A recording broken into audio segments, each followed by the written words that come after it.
Everybody's got a story. You just have to listen. Hola, I'm Joe Pardavila, and this is Good Listen. And as a Gen Xer, I can honestly say the music of our generation was a little strange. I mean, we grew up with Michael Jackson, Madonna, Cyndi Lauper, and then as we grew older, we had that grunge era with Pearl Jam and Nirvana. But then, in the mid to late 90s to early 2000s, there was a sweet spot for rock with bands like Vertical Horizon, Everclear, Bare Naked Ladies, and Better Than Ezra. And that band's frontman is joining me today. His name is Kevin Griffin. Kevin is a amazing singer-songwriter who's worked with the likes of Taylor Swift and Sugarland.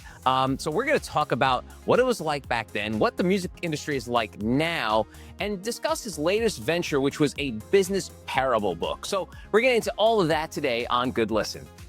Kevin, welcome to the show. Joe, I'm giddy to be here. Finally, after all the haranguing I did, all the bugging and the pestering, you finally let me on the show. Yes, a lot of haranguing, Kevin, yes. So I want to start this conversation by going way back to the late 90s, early 2000s. My career was just getting going in radio in New York. Your band was blowing up, Better Than Ezra, with the hit song Good. But there was a moment in time there where your band was responsible for one of the greatest Norm Macdonald jokes of all time on Saturday Night Live. And in music news, number one on the college charts this summer was Better Than Ezra. And at number two, Ezra. So, if you don't mind, take me back to when you first heard the joke and the band's reaction. Well, that was in the fall of 95. And, Ezra, that was 95 is when we burst out onto national consciousness. We got together in 88 when we were freshmen at Louisiana State University, but 95 is when it happened. I think in May, June, Good was number one. And so we heard about, and Norm Macdonald was on fire, Weekend Update was it. And we loved it when it came out, that bit to be part of the pop culture of, being mentioned in SNL, even if you're the butt of a joke, and this was just cool. It was just funny. So it was amazing. And, there were a lot of firsts and a lot of moments, to remember that happened that year. Of course, many years later, when Norm passed away and they chronicled his, top 10 bits, his top 5 bits up there, top 5 was always the Better Than Ezra line. And that's saying a lot because he was a master joke teller and he had so many iconic bits. Yeah, no, it was awesome. And, I mentioned at the top, I'm Gen X, you're a Gen Xer, and, the late 90s, early 2000s for radio was amazing. There was actually radio stations, in cities and towns all over America, and the music industry was booming. I mean, people were selling millions of albums, touring all over the place, making a lot of money. And the industry, radio obviously has changed, but the music industry has changed a ton in terms of how artists are making money. So when you're working with younger artists today, do you ever reminisce with them about the good old days of the 90s and 2000s? I always preface it with, at my core, I'm an optimist. While there's always changes and challenges and everyone wants to bring the death knell of whatever the old school was, there's always something new happening. You just got to figure out how to navigate it. That said, the 90s were, I consider myself really fortunate to have been part of the old school music industry when physical albums, CDs, even cassettes still at that time, and vinyl was there a little bit, were selling tons. And as a songwriter, you got paid under that old system.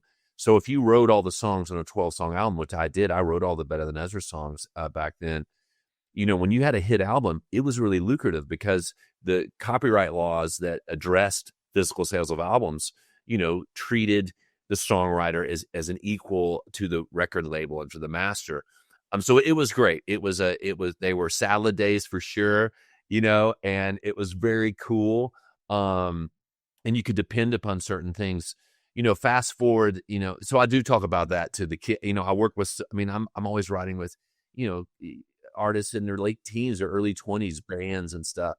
I never want to come off as like, oh, you should have seen it back in the day, kid, But at the same time, now you're right. So many artists are the captain of their own ship. I work with some different people who have released albums on their own through DistroKid and TuneCore and all these different aggregators.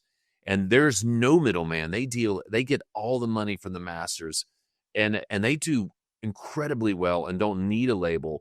But it's they're big on TikTok, or like you said, or YouTube or whatever.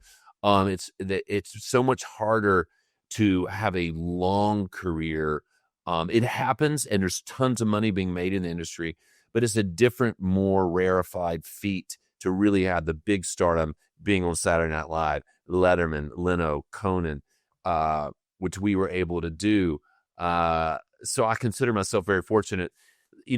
That said, there's more immediacy now and more ability you could be anywhere in the world. And if you have music that translates, that people identify with, suddenly you can go from making the song on your laptop to being the next big thing. And I want to stick with the 90s for a second because, back then you were able to sell physical albums and then you went on tour.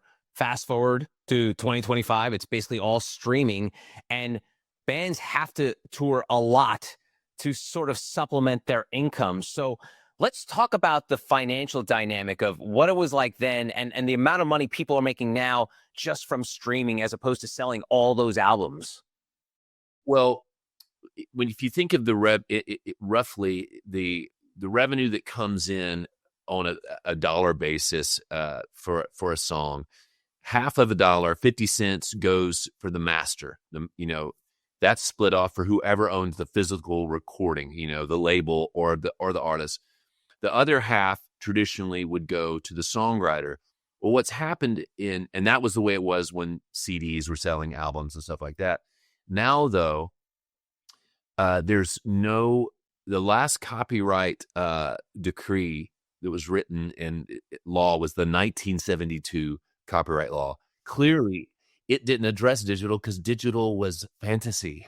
It was the Jetsons. So when it came time for the streamers, Tidal, Spotify, etc., to determine what they're going to pay the songwriters, it's not surprising they decided we'll pay them nothing. We'll pay 0.0000001 per stream. And so as a result, making money from streaming as a songwriter is you don't make any money. Where the money is made, though, is if you're a label and you own that other 50% that the master use, streamers are paying the owners of the master the same as they paid for physical albums. And there's a reason, because the major labels own parts of the streamers, so they're paying themselves. You can still do very well as a songwriter for broadcasts like radio, that the BMI and ASCAP that they collect. But if you're purely a songwriter and you don't own any of that master, you're struggling. That's why I always counsel, artists, know how to produce, know how to get an ownership of that master. Don't give the master up. Keep a piece, even if you sign a deal, so you can get that money. So if you do have a part of the master, you can make a lot of money. The labels now are doing better than they did in the heyday of the old school regime, because so many more people have premium subscriptions to streaming, and the pay that is being paid for the master is the same. So they're crushing. There's a lot of money to be made. You just got to know where to go. And, you just got the old way of making your money as a songwriter has changed. It's like that old book, Who Moved My Cheese, that actually based my book on, there's certain business parables that were hugely successful that I used as kind of inspiration. Who Moved My Cheese, it's about, the abridged version is, these mice in a maze always go to the same place to get their cheese. And then one day that cheese doesn't come the same place. And it's a parable about the mice that stay there thinking it's going to come back to the way it used to be, versus mice that go out to search for where new cheese is. So if you're still sitting there waiting for the cheese to come as a songwriter, it ain't coming. You got to move on. And I want to talk about some of those eye-opening moments because Years ago, I had Bare Naked Ladies in the studio, and they had just blown up with that song One Week, which everyone still listens to now, 20 something years later.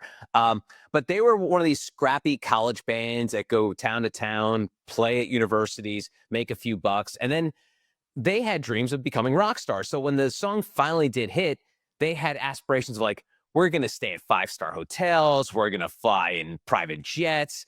And they talked about how they didn't realize that all of that stuff that came on the tour, they had to pay for. Like they got a bill at the end of the tour that they had to pay for. Did you ever have a moment like that when you guys were touring? Well, it's funny, just bringing in Bare Naked Ladies. Right before we started this podcast, I was talking with Ed Robertson for Bare Naked Ladies. He's a pal. We've written together their past 5 albums, so all their recent singles I get to write with them. There's no funnier or smarter guy than Ed Robertson. We actually we knew that tour support, that's what you call it, tour support. We knew that was recoupable. So there were moments of excess, when we get picked up in a limo by the radio guy in Philly or New York, and he's like, let's go eat, let's go to Ruth's Chris or Capitol Grill, or insert some local, or Charlie Trotter's in Chicago, which was still around. We knew that was recoupable. It didn't stop us, but at the time, all our albums were doing really well. So we were like, it's a drop in the bucket, go. But yeah, it is, back in the day, it was so unfair to the artists because, you just got double dipped and double charged by the labels for packaging for the records. And you didn't know it, but the labels owned the printers. They owned the package. So again, they were double paying themselves and double dipping. But, there's a little bit more equity now. But yeah, those were those rude awakenings. That's funny. And fast forwarding to today, like I mentioned, you're writing songs, you're still touring with Better Than Ezra, but you also wrote a business parable of a little while ago about creativity. Can you tell me about the inspiration for that? Well, the inspiration, it started about 6 years ago. They say that nothing good happens in a bar after 2 a.m., especially a bar in New Orleans during Mardi Gras. But one time I ran into a buddy, a serial entrepreneur, a guy named Brady Wood, and he was in town with his YPO group. And everybody listening to this knows what YPO is, Young Presidents Organization. And they had Malcolm Gladwell in New Orleans speaking to them. And Brady just casually said, hey, would you ever want to speak to our chapter in Dallas? And I was like, yeah, I'll do it. And then I went about my way. And a few months later, it was almost time for me to speak to this group. And these are very successful men and women.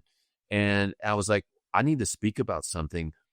And then I realized that, through my career, the ups and downs of, as a performer, then more success as a songwriter, writing for people like Taylor Swift and James Blunt and Sugarland and all these different bands, that I've developed or had to learn different tools and practices to stay successful and inspired and nimble and always evolving. And I realized before I did that first speech that the things I do as a musician to stay successful and creative are things everybody does in their business if they're smart. But the cool thing I could do is I could couch it in the music industry, which is interesting, and I could sing my songs. So I started doing these speeches, and it started with YPOs, and then it went to things like Live Nation and Google and Salesforce and Nike and Disney. And a few years ago, I was really talking to my agent, and they were like, if you want more speaking gigs and you want to do better in them, you should write a book, and I'm an English major from LSU, Louisiana State University. I wrote a book at the beginning of 2000 that I was editing, and then the Hangover came out, and it was a much funnier, better version of my book. I was a little discouraged. But a couple years ago, when my agent said, think about doing a book, instantly I thought about a business parable, and some of the books that I like Who Moved My Cheese, Rich Dad Poor Dad, Tuesdays with Morrie. I love narratives, and a lot of my songs are story based. And so I think that people are able to learn things when they're reading a story, and it's kind of by osmosis. You don't even know it's happening. So I decided to write this business parable about a journeyman songwriter named Jake Stark rather, living in Nashville, and he gets dropped when we meet him, And in the same week, he gets dropped. He's introduced to this enigmatic 28-year-old billionaire, genius named Sir Daniel Smith Daniels. And yes, I voice all the voices in the Audible version of this. And we find out that they know each other from long ago. But Sir Daniel asks Jake, hey, look, I want you to be part of the hottest music publishing company in Nashville, The Row, which he started. And I want you to write with these 5 writers, and they're gonna demonstrate these 5 practices of something I call the method. And it's how to stay creative, nimble, successful. And because what you find is as you get older in business and in life, that staying creative and being inspired can't be a passive thing. It's got to have intent. You got to go out and seek it. And that's what I talk about in the book. How do you, because when you're young and you're just out of college, you know, you're full of inspiration, like your relationship with your parents, your peers, your first love, your first heartbreak, the music you identify with in college, everything is so fresh. After that, though, you got to go out and seek inspiration, and always growing and leaving the comfort zone and changing your attitude. And that's what I talk about in the book. And I found that it really does have to have intention. And when you do it, it works.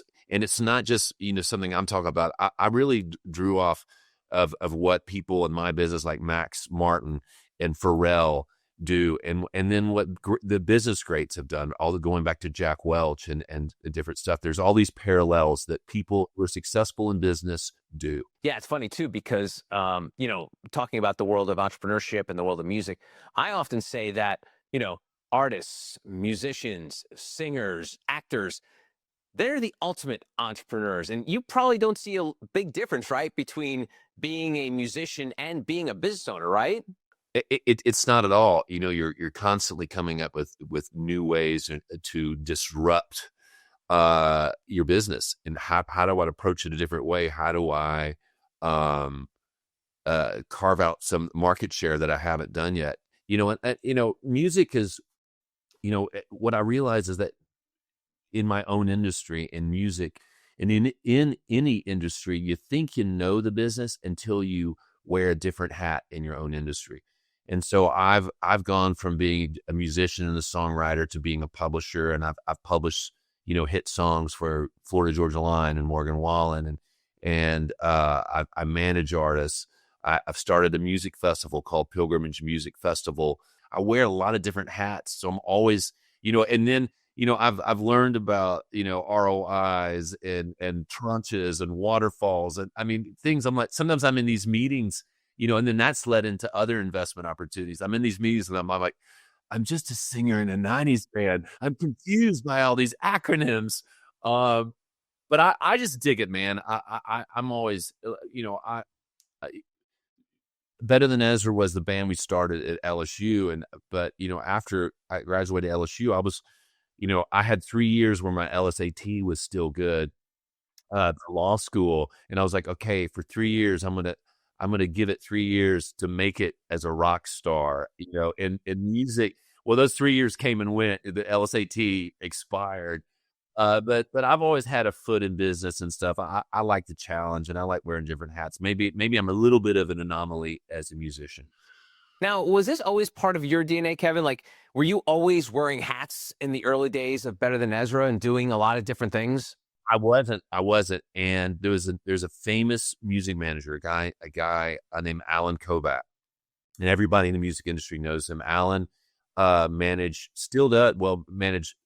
Blondie, Meatloaf, the Bee Gees, Motley Crue, still manages Motley Crue. He's a legend in this business.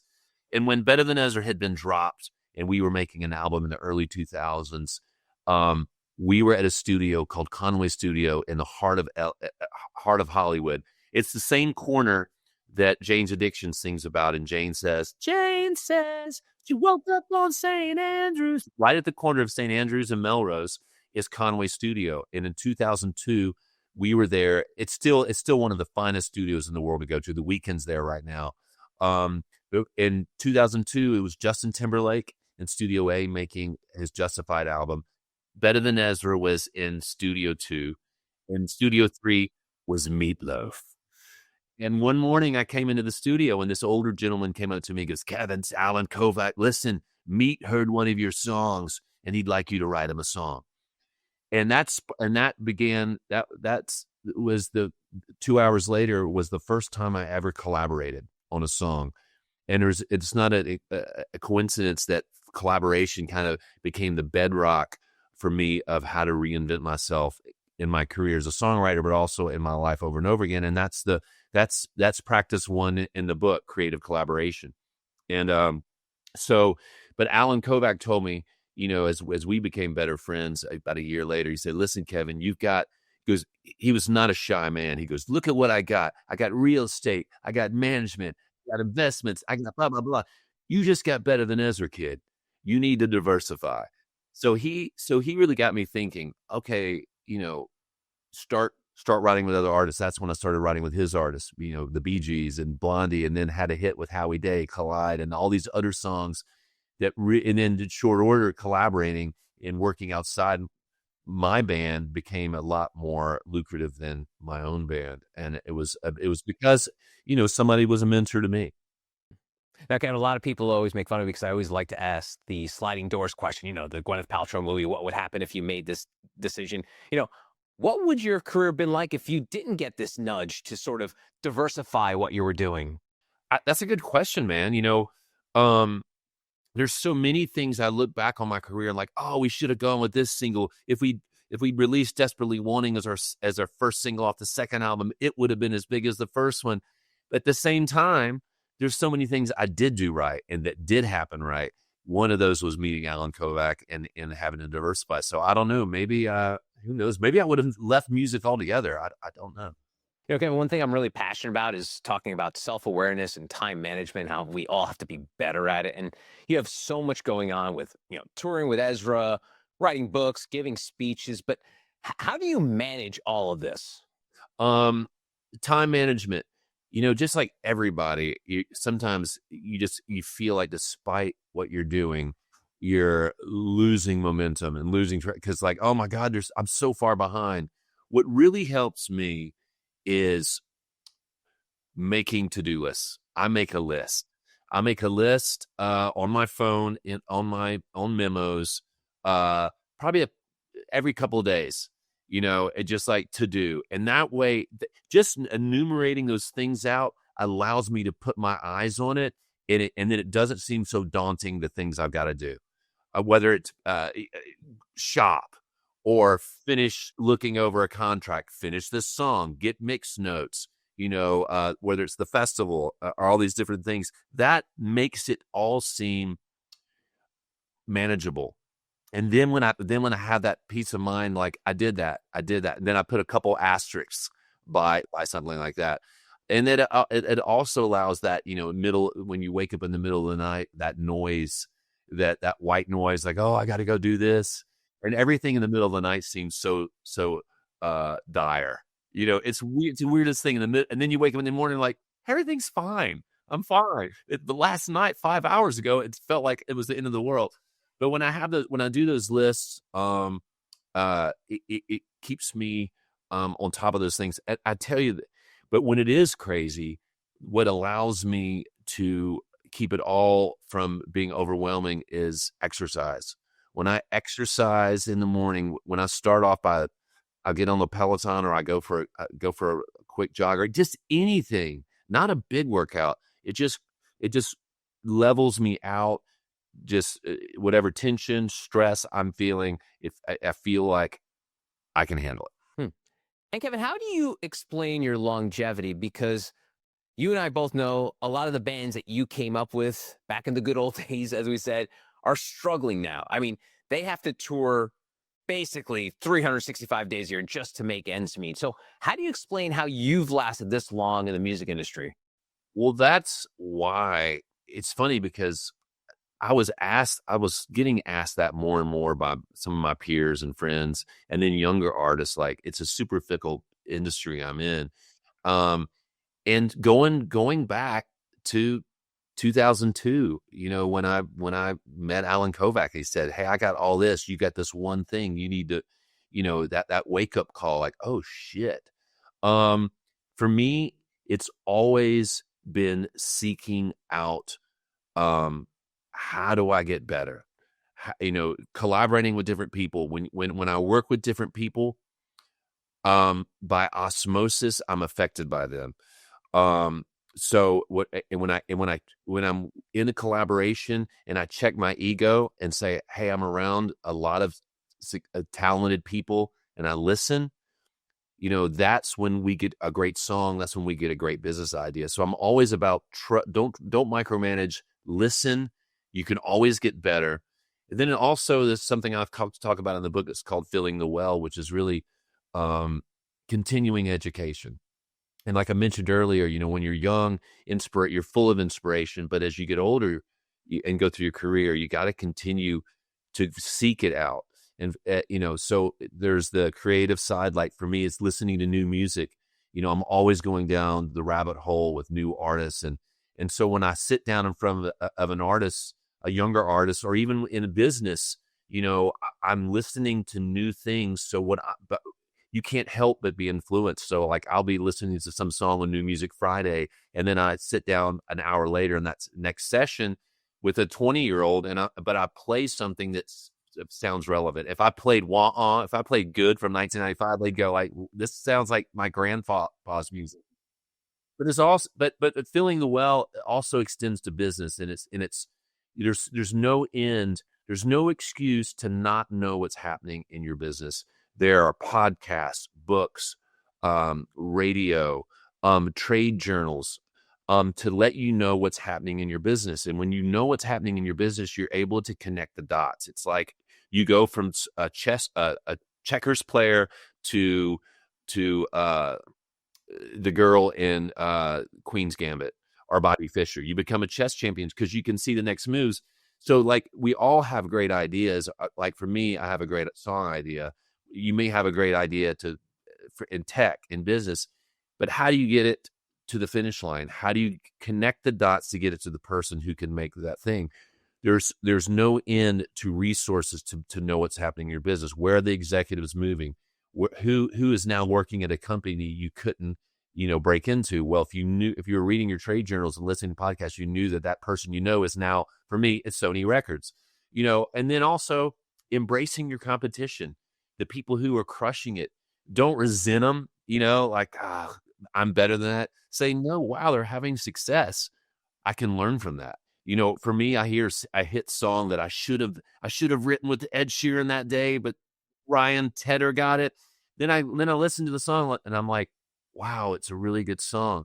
And then without fail, I'm using one of the tricks of that song in my own song. So I know it's a long-winded answer, but it's always about, those are two of the things I talk about in the book. The other one is changing your attitude, and it's attitude, not maybe what your parents or your coach would tell you, Joe, you need to change your attitude, but it's attitude, how it's used in aviation. And there's a scene in the book where our protagonist, Jake, goes up in an old Cessna 150 with this old guy named Shane Sawyer, and they do barrel rolls, and he teaches them about attitude in aviation, which is your orientation to the Earth's surface.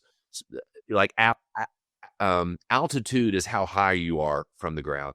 Attitude is what is your orientation? Is your nose down? Is your tail up? Are you yawing to the left or right? Specifically, when you're landing a plane, how do you land it? So if in a songwriting session, the way I land it or complete my task is I'm usually start on the guitar, but sometimes I'm just hitting a brick wall, that's not working. So I got to change my attitude. I got to change my angle of approach. So I start with a lyric. If that doesn't work, I use a beat. Let's just come up with it. Let's build a cool beat on the computer. If that's not working, take a great song and reverse engineer it. Start breaking apart the component ideas of a great idea. And it doesn't just have to be a song. It can be a business you love. What are the things you love about that business? What are the component parts? And then when you start changing your attitude, you do it with a beat or a lyric or reverse engineer. Without fail, suddenly an idea comes out of that. And without even knowing it, you're accomplishing what was you were in a creative deadlock for. So yeah. Kevin, as you can tell from our conversation, I like to keep things very simple, and I boil things down a lot to a lot of the issues whether it's in politics, whether it's in people's home lives, whether it's in their business, is curiosity or their lack of curiosity. Like no one really wants to know what the other person's feeling. And that's kind of one of the reasons I love podcasting. I really like to get to know people. And it seems like curiosity has been a huge part of your career, right? Absolutely. What I realize is that for me is that how I conduct myself in business, if I do it right, that if I conduct myself that way in my personal life and with my friendships, I just found it's all connected. There's this line on just how to conduct yourself and how to continue to be curious. The kiss of death in music, but anything, is getting cynical and jaded. If you're cynical about the potential of your relationship to continue going, it's going to be over. So, collaboration, listening to each other, always seeking to be inspired, getting out of your own way, leaving your comfort zone. When you listen in a relationship with your spouse and you get a little bit of self-awareness, like, wow, I can learn something, I can get better, I can be the best version of myself. That's when life gets really great, and not only business, but relationships wise. And you're right. When it gets to a point where you don't listen to each other, when you don't check your ego at the door, when you lose self-awareness, that's when relationships fall apart. And that's when you're done, but for me, in my life, and that's kind of why I wanted to share in the book, when I stayed open to possibility and wide-eyed and continued having a sense of wonder, that's when life has continued to open up for me. Because I don't believe in a second act. I believe in a third act and a fourth act and a fifth act. And there's no reason to, because I see it. I see it in people around me. And I didn't just wake up and have that. It was through living life, and that's kind of why I wanted, and it sounds cheesy. I'm in my 50s now, and you want to have purpose. You want to leave something behind. And part of it was, hey, this worked for me. And these kind of things I do work for me. And I'm not making them up. These are things that work for other people, and they worked for many years for people. There's just truth and there's wisdom. And so I was able to put it into this story about this musician, and it's fun and it's cool.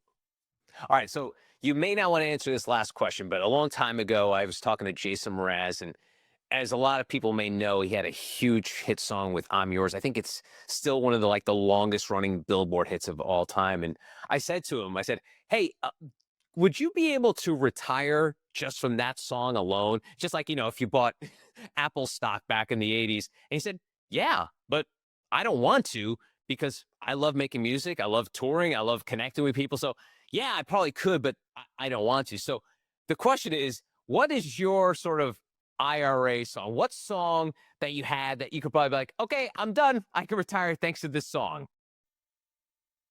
I tell you, a song that's the gift that keeps giving is Collide. I wrote that Howie Day. That song continues to get used so much. It's called a cop. Those kind of songs like Jason Mraz, I'm Yours, they're called a copyright. They're an evergreen because you have a hit and then you have recurrent, meaning it just keeps getting played. It's just part of the playlist of America. And good is that too. But I think good and Collide. Look, I've had number ones, but look, I'm Yours was a worldwide number one. Have I had a worldwide number one? No. So while Mraz has that one, it takes me two to equal to his. And can I retire? And I don't even think about that, man. I like the process of it. I will continue playing. I'll be playing music up on a stage when it's really, really sad. Like, oh my God, did you hear that guy from Better Than Ezra? He's 75 and he dropped dead, I, for one, would love to see that. His name is Kevin Griffin. You can see his band Better Than Ezra on tour this summer, and his book, The Greatest Song, is available now. Kevin, thanks so much for the time. I really appreciate it. Brother, thank you. And that's going to do it for this episode of Good Listen. If you enjoyed the show and you're watching on YouTube, hit that thumbs up button. It's a small gesture, but it really helps the channel. If you're listening on Apple or Spotify, a 5-star review would be awesome. And if you want to catch up on past episodes or read my blog, go to joepardavila.com. Until next time, adios.